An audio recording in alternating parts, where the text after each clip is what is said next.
So now punch logistics, as I talk about people who want to hit hard. First, you have to learn how to hit perfect. And then you have to learn how to maximize timing, right? That's how you hit hard, and learn how to shift the weight and all of those things. So I want you to really take heed in going through that. Now, that was Monday. Now, Tuesday today is that serious defense. You got to have your defense tight. And then we do lock into right here the punch logistics, and you see the full workout. Now, see, some of this is skeleton from the skills guide. See, the skills guide is a skeleton of this, but the skills guide isn't robust. This is a college.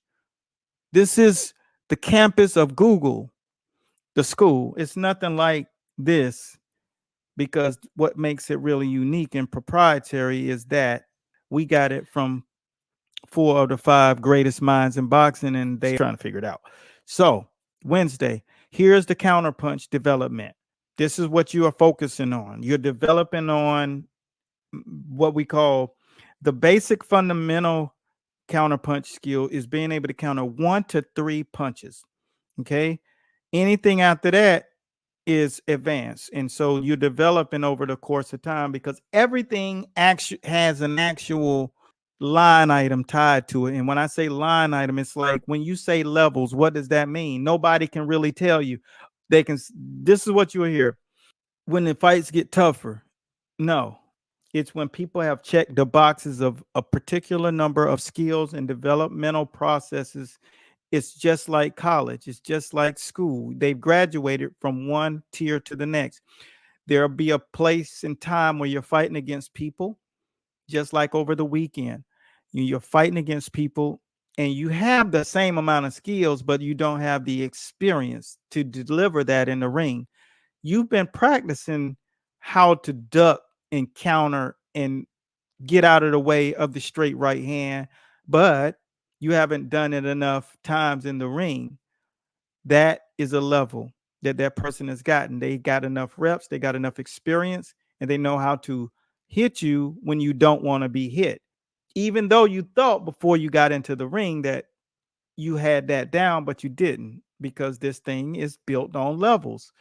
And levels or tiers, and you graduate from one phase to the next. That's why the school is so unique, because there's a grading system that you have to check the boxes. There'll be a time and place where you know how to go in there against a person that's more advanced and bigger than you, because you understand that what you have to do to beat them is a part of our process. If he has a long jab, you learn how to close the jab by when he throw it, you step. It's a simple 1, 2, 3. You understand to have the right mindset to be able to do that, because we have coping mechanisms, understanding, thinking process, visualization, things that you need to have on board, and how to cope with your anxiety. Instead of being anxious when your anxiety hits, we tell you to turn your antennas up, and it just is a part of you becoming sharper instead of fearful and anxious and overzealous. And too much of that will cause you to slip on a banana peel. And that's number 3, when 3 reasons why fighters lose fights, because they're too anxious.